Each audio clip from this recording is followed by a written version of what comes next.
여러분들 안녕하세요. 반갑습니다. 성실한TV 엄현석입니다. 오늘은 다소 무거운 주제로 카메라를 좀 켰습니다. 최근에 일본과의 무역 분쟁이 일어나면서 일본 제품 불매운동이 한창인 것 같습니다. 그래서 지난 주말에 저도 제가 자주 가던 유니클로 매장을 한번 가봤습니다.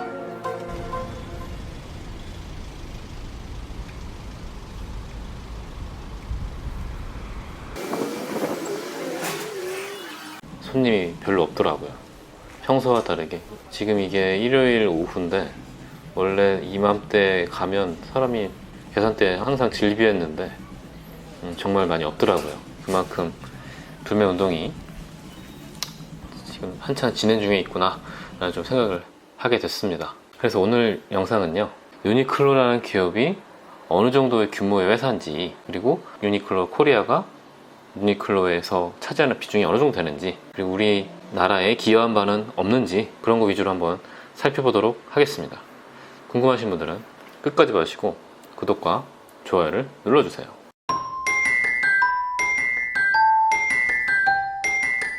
유니클로라는 건 브랜드 이름이고, 이 회사의 이름은 패스트 리테일링이라는 회사입니다. 아시다시피 일본에서 시작된 회사고요.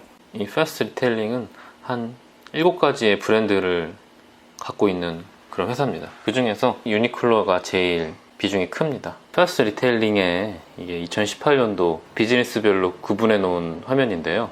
8월 말 법인이에요. 무슨 얘기냐면은 회계기간이 9월 1일부터 다음해 8월 31일까지가 1회기간이 되는 겁니다. 패스트 리테일링이 갖고 있는 브랜드가 7가지 되는데, 그 중에서 역시나 유니클로라는 브랜드가 매출의 대부분을 차지하고 있습니다. 보시면은 유니클로 재팬인데요. 매출이 8,640억 정도 되는데, 여기다가 그냥 공 하나 더 붙이면 이제 원화로 바뀐다고 생각하시면 됩니다. 그러니까 매출이 8조 6,400억 정도 되는 거예요. 한 해 매출이. 전체 그룹에서 차지하는 비중이 유니클로 재팬이 40.6%라는 의미고요.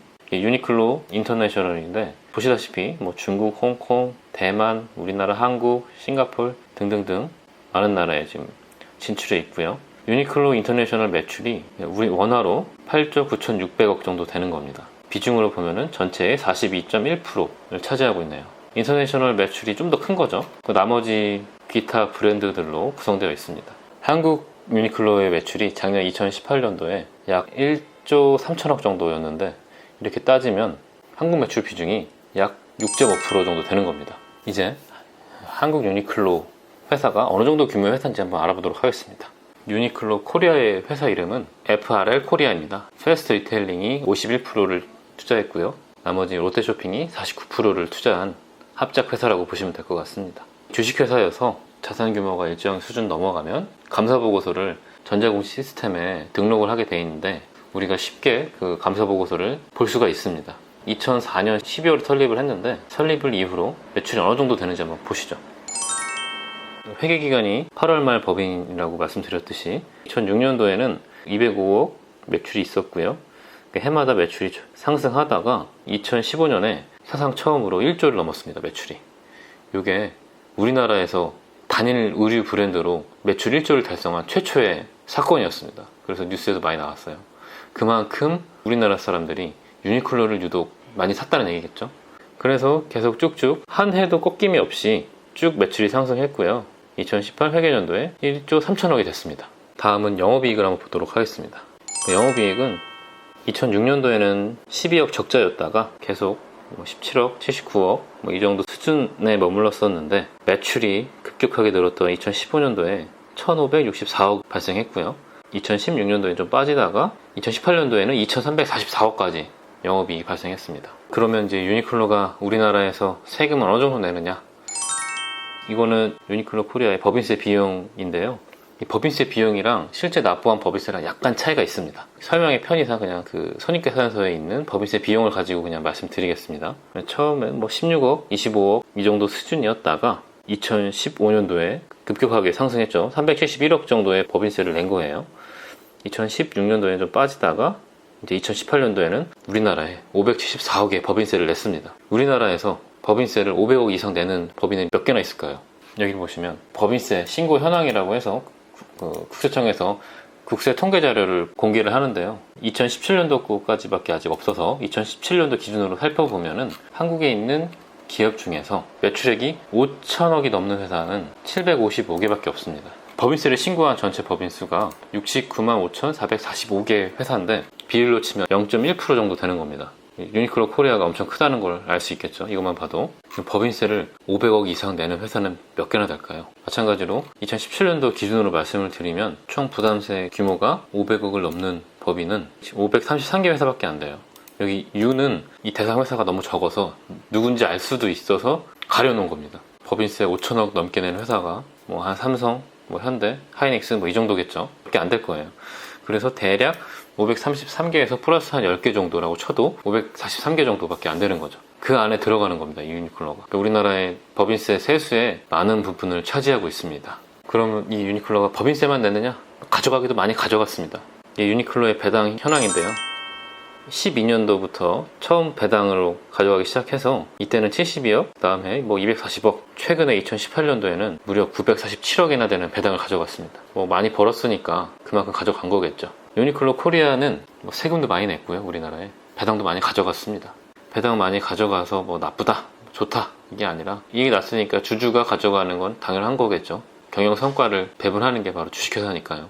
또 유니클로 코리아에 근무하고 계시는 분들 많이 계시겠죠. 임직원들에게 나가는 보상 이런 걸 공시 자료를 통해서 알 수가 있습니다. 규모를 한번 보면요.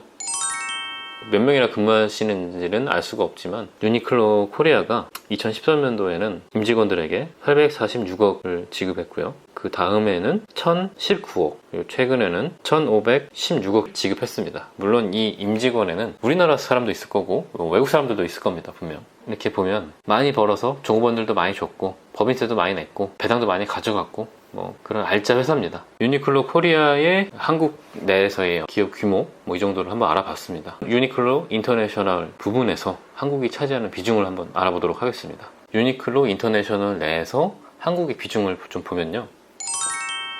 단위가 어겐인데요. 공 하나 더 붙이면 조가 됩니다. 유니클로 인터내셔널 매출 대비 코리아의 비중을 보면요. 이게 13년도에는 한 23% 됐어요. 그러다가 점점점 그 비중이 좀 줄고 있습니다. 그래서 현재는 전체 인터내셔널 중에서 15%를 차지하고 있습니다. 그럼 누가 제일 크냐? 바로 중국입니다. 매장 수만 보면은 2018년도 8월 말 기준으로 중국 내에 유니클로 매장이 633개나 있습니다. 우리나라는 186개가 있고요. 나머지 국가에서는 뭐 크진 않아요. 물론 뭐 있긴 있는데 워낙 한국과 중국의 매장 수가 압도적이기 때문에 비율로 보면은 중국이 51%나 되고요. 우리나라가 15% 됩니다. 요게 아까 매출 비중이랑 비중이 비슷하잖아요. 그래서 아마도 추측컨대 인터내셔널 매출에서 차이나가 차지하는 비중이 50% 정도 될 거다. 지금 요 유니클로의 경영진이 한국 불매운동이 오래 갈 것 같지 않다. 뭐 이런 식으로 말을 해가지고 저희 국민들의 어떤 감정을 더 자극하는 발언을 했는데 이 유니클로 입장에서 보면은 이 사태가 어쨌든 본인들도 피해를 보는 거겠죠. 우리가 불매운동 함으로써 매출이 빠지는 거니까. 근데 더 큰 매출 빠지는 것보다 더 큰 걱정은 사실 이 유니클로 같은 패스트 패션 브랜드들은 재고가 제일 큰 문제거든요. 재고 관리를 어떻게 하느냐. 지금 여름쯤에 이미 가을 겨울 재고들을 만들어 놨었어야 되는데 이미 만들어 놨겠죠. 아마 글로벌로 어떻게 유통할지까지 다 경영 계획을 짰을 겁니다.